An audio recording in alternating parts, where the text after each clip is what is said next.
Hey, in today's video, we're talking about how you can earn more income on YouTube as an affiliate, and specifically by using an affiliate calculator. So if we go into a spreadsheet that I have right here, I wanted to talk about this real fast. This is a history of my earnings as a digital marketer, specifically on YouTube, right? So if I highlight this date right here, January 2019, that is really when I started getting serious as an affiliate marketer on YouTube, and I started actually creating processes and systems that I would use to determine if I'd have a campaign that would work or not. Now, there's a lot of things that factor into making a video successful on YouTube. I'm not going to be talking so much in this video about how to make a successful video as far as views, but how you can determine how much money you can create on YouTube as an affiliate.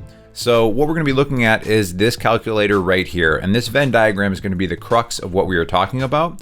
And I thought I would actually run through this because I keep getting ads for a service that you're probably familiar with called Grammarly, right? It fixes your grammar as you're kind of typing. I probably get it a lot because I have bad grammar. So one of the things I'm going to do is just kind of run through this, explain this calculator to you, and how I would determine how much potential revenue I can create by being an affiliate of Grammarly. So just for ease of context here, I'm going to write Grammarly in here. First thing I want to do is I want to figure out what the EPC is, the earnings per click. So the first thing I typically do is I go to Google, search for their affiliate program. Of course, I want to land on the actual website. In this particular case, it looks like they are on two different affiliate programs, Commission Junction, or what it used to be called, now it's CJ Affiliate, and Share a Sale. Personally, I like Share a Sale better. I find they do a better job of tracking than CJ does.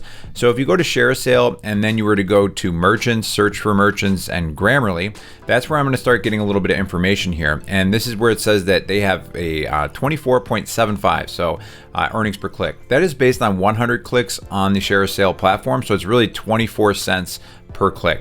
So what I'll do is I'll go back to my YouTube affiliate calculator and I'm going to put in 0. And we'll round up to 5. Now, you see I have a multiplier here. So the reason for that is as a affiliate marketer using YouTube, I found that my earnings per click are much higher than whatever the platform says it is. The reason for that is I think maybe on websites or social media, people might not be giving people a lot of context for what that affiliate is or what they're clicking, and they're clicking through and they're like, I don't know what this is, so they're not converting at a high clip. For me, people are watching an entire video, they're going to a link in the description, which sometimes I'll admit is hard to get people to do, and they're clicking that link and they know everything about that product and service and they're ready to buy. And I'm also focused on people that are searching for things such as the brand name plus review or this versus that, bottom of the funnel keywords where people are trying to make a purchase decision and I'm getting them over that hump. So if you want to actually run through this, I'll have this spreadsheet for you in the description of this video. And one of the things you can do is run your conversion data. So what I did is I did a test here of my top 6 affiliates, and I started just looking at all the data from those videos, like how many clicks did I actually get, how many views, like all this information is very helpful. And then if you go down here, you can see this is where my multiplier is. I average about 3.5x of whatever the program says their earnings per click are. So that is because when I averaged it all out, they said you should make $2.64. I made $9.29. I can tell you right away though, based on these numbers, that 25 cents is a little bit low for what I try to shoot for. I try to shoot for $1 and up on these types of affiliate campaigns, but it all depends on the other aspects of the circle here. So I'm gonna leave this at 2.5 because, as you get better at making your call to actions and everything as an affiliate marketer on YouTube, you can increase that multiplier. But why don't we just leave it at 2.5, so we'll say 63 cents earnings per click. Now, high volume estimate, that's what the HV stands for. We want videos that are already doing well, high volume videos. So if I go to YouTube and I search something like Grammarly review would be the first one to start with. Actually, I did this on Google, so this guy probably does well because he's got this featured snippet here. He's probably crushing it, right? Why don't we actually check this out on YouTube? Okay, so this guy here, one of the first things I'll look for is how many subscribers he has. He has 54,000 and 367,000 views. So that's a really great sign right there. It's telling me that all these views aren't coming from his subscriber base. The next thing I would do is I use a tool called VidIQ. I'll open this up, I'll reload this page with that. And what VidIQ does is it'll give you like historical context for this video. And this is exactly what I'm looking for. So I'm looking for a video that just has a steady views going up like this. Because sometimes they may have ran ads, they may have gotten, a really good social media push. Maybe it was on the front page of Reddit for whatever reason, probably unlikely for this topic. And another quick thing too is I just try to get an idea of like how many views is this video averaging per month. So I see 366,000.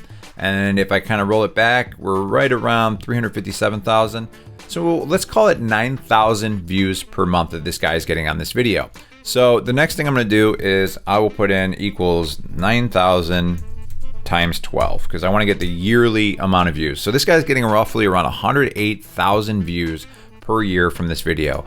And I would also suggest going in here and also just checking out, are there other videos that are getting a decent amount of views? 26,000 in 6 months, that's pretty good. 4.5 in 9 months, 15,000 in 3 weeks. But yeah, that one's really good too. That's pretty impressive for how many subscribers she has there too. So I'm seeing a lot of good potential here, but I'm gonna go with this number 1 video here and run it through the calculator. So the next part of it is the part of the Venn diagram right here, LC. I'm looking for low competition. So this is something we're gonna have to assess the video that somebody else has already done and figure out, what is it the chances that you can do it better. So why don't I go back to this video that we were watching here. So there's a few things that I'm looking for when I'm analyzing competition. What are his likes to dislikes, right? What does that ratio look like? He's not bad, but you can see that he's got a decent amount of dislikes here. Another thing I noticed very quickly is he doesn't have a table of contents set up. The way that you set up a table of contents is just simply by putting timestamps in the description below. So he's got a pretty short description here as well. So I think that he could have timestamps. I think that he could also have a better description. And then one thing I always look for is like, what's the call to action at the end of the video look like? Let's take a look. Let's see what he sounds like. So it looks like at the end of the video that he's making a call to action for ebook piracy and then Kindlepreneur. So I'm sure that a lot of the people that are looking into Grammarly, like some of them might be writers, but it's probably a very, very small subset of the people that are checking out Grammarly. Most of them are probably just normal people that want to write more intelligently. They don't want to seem like an idiot, sending a typo in an email or that kind of thing.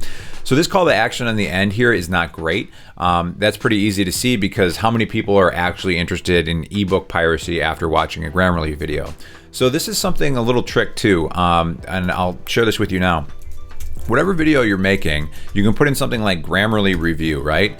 And what this will allow me to do is I can go down and see people also ask. So is Grammarly really worth it? Good or bad? Why should you not use it? What is bad? And what I'll start doing is I'll just start clicking some of these things. So is Grammarly considered cheating? So that tells me that's probably a student that's interested in that particular phrase there. Can teachers tell you if you use Grammarly? Will my text show up as plagiarized if I use Grammarly? So whatever you click on, it'll give you more like context and different kind of things that people are asking. But this is really great because essentially what you're getting is inside of the head of the viewer. So you're not just gonna make a video and just talk about what you think Grammarly is good at. You want to do a little bit of research and see what people are actually searching for. So why don't we say, is Grammarly good or bad, and see what pops up. Does it slow down your computer? Do they offer a refund? Why is it so expensive? Is there anything better? So these are all things that will end up working their way in the video, but it gives me more context of who will be watching this video. So what I'm going to go back is I would do a more thorough review of this guy's video and just try to figure out what's good and bad about it. Seems like he's doing a good job of like hopping around. He's on screen. He's showing graphics there. You can go to the comments too. As someone who has dyslexia, it's a lifesaver. So that's interesting. I enjoyed the info. Awesome video. Really appreciate it. Loved the video. I'd be lost without Grammarly. So what I'm doing is sometimes I'll look into the comments, just see what's showing up, I didn't find the music at all distracting, though I'm not sure it's necessary. Personally, I prefer Pro Writing Aid. So you're getting some idea of things that you can use in your video from the comments as well. Now, what I would do is go back. What is my confidence factor? This is a 0 to 100. The guy's actually got a pretty decent video. So I'm gonna put this at 75%. So when you do that, what it does is it calculates all this data immediately for your affiliate earnings estimate. So the key though to this is my average number of views per 1 click. So how many views does it take me to get 1 click? Typically what I have found for my channel is I'm right around every 40 views I get a click. So this is where the numbers start to look a little more realistic, right? So this will give me an estimate of how many clicks I can expect per year. And then this expected yearly revenue is based on all of this information above. So it's saying if you're getting 2,025 clicks a year and there's 63 cents per earning per click, but you're only getting 75% of that. So you can see if I up this to 100, right, what's going to happen is that number's going to go up. So the 3 Venn diagrams, the 3 circles I should say, earnings per click, what's the volume, what's the competition, and that's what I use to kind of analyze these deals. So why don't I put it back to 75? But one of the things that's nice is if you take a look at this guy's video, like let's see what when he made this. He made this in June of 2018. So again, this is an opportunity because somebody may look at that and say, well, that's great, but like Grammarly's changed a lot in the last 3 years. So I think there is though opportunity that I could rank a video and it could be there for years. So I'm going to put in 3 right here, and then that's where I'm going to see, okay, $3,796. Now the last part of this that I like is what is the return on time? That is the ROT factor is what I call it. And what you want to do is like figure out, and you get better at this the more videos you do, but like how many hours do I think this is going to be to create this? Like I've done physical product reviews, which take forever. I don't like doing them, where software is typically quicker. I think like total turnaround time, if I was to guess, I could do this in 6 hours. That includes, researching the product, getting the product, using it for a little bit, creating a video, and publishing that video. If I want to put it on the safe side, maybe I'll say 8.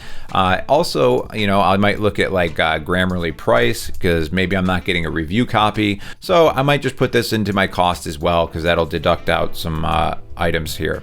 So what I learned from this is if I'm able to rank this video, and keep in mind, this is not going to be immediate. When you're doing content marketing like this, it takes a while to get traction. I'm doing this because I want to make money 3 to 6 months from now and going forward.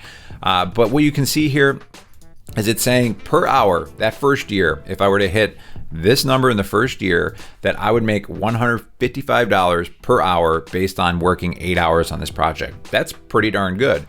But if this was to last for 3 years, I'd be looking at $471 per hour. That is a great return on time. So this is what I use every single time when I am trying to assess an affiliate program or a specific affiliate campaign before I start making content on YouTube.